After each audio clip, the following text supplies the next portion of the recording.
announced the closure of the Chinese consulate in Houston because it was a hub of spying and intellectual property theft. All right, we continue with our series, The China Threat. The communist country is engaged in a far-reaching campaign of espionage and data theft right here on the U.S. soil. Joining us now is the Vice President of Heritage Foundation's Catherine and Shelby Cullum Davis Institute for National Security and Foreign Policy. Welcome, James Carafano. How are you, sir? Hey, good to be with you. Good to be anywhere. Yeah, I didn't know if you can you fit that title all on one business card? Yes. Okay. Sometimes hey, Jim. NASCAR guy, there's like patches all over me, but. Jim, tell me what was going on in that consulate, as far as you know, that was such a threat to the U.S., and how big of a deal was it that we closed it? Yeah, well, that's the root of a really great question. I think most Americans simply don't understand. There's a dividing line in Chinese cyber activity, and it's around 2015. Before that, essentially, a lot of it was just flat out economic espionage. Essentially, they would pay bounties to people. They go out, hack something, give it to us. We'll buy you a computer. We'll give you some bucks. And that is how they made up a lot of ground in economic competition. That started to change in 2015. One, because cybersecurity got better. People were onto them. Two, because in a lot of areas, they actually caught up with us, and they didn't need that. And post then, they've really shifted how they've done a lot of their economic espionage, and they've moved from the cyber world to the human world, where they're actually using assets on the ground, all kinds of people, college students, researchers, gathering up information and bringing it back. It's called human, the intelligence community. That's why these consulates are so important, because essentially they are the home base for these intelligence networks. You don't do it out of the embassy because everybody's watching the embassy, but you've got these consulates. They're all over the country. They get you access to research universities, communities, citizens from your country come in there. Citizens from other countries come in there looking for visas. So they're a perfect place to do this. And of course, this is something the Chinese would never let us do. God, if we tried to run intelligence operations at our consulates in China, well, you couldn't. Because they have complete surveillance. They surveil everybody. So there's no reciprocity in what's going on here. So we were letting them do something which was incredibly damaging to us that they wouldn't even think about letting us do in their country.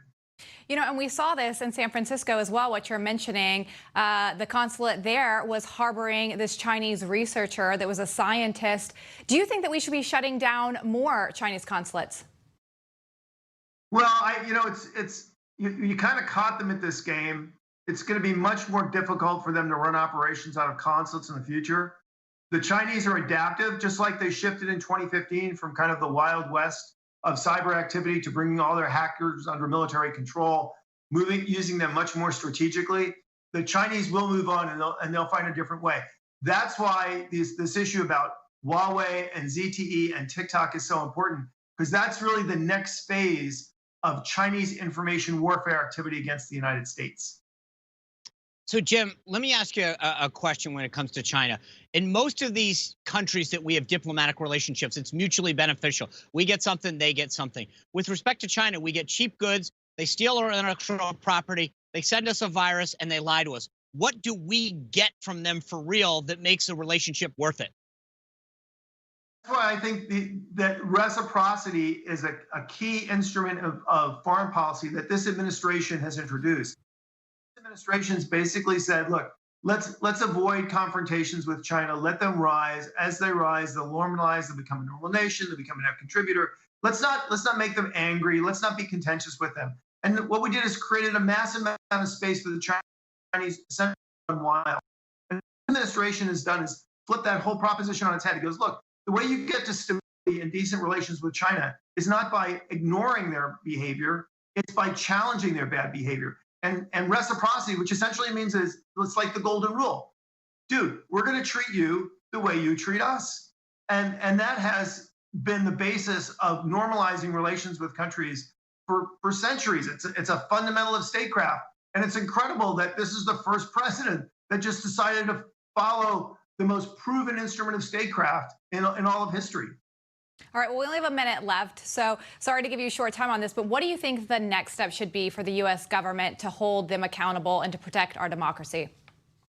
Well, we really do need to get the Huawei ZTE TikTok thing right, because that's the next phase of their strategy. Essentially, what they want to do is they want to get into our infrastructure so they can vacuum up everything they possibly can, take that back to China, use artificial intelligence and quantum computing to crack it all, process it all, and use it against us. So big Chinese companies that would have a potential to have a global company that has a potential to have a big footprint in the United States that can suck up vast amount of information, that's going to be a no-no.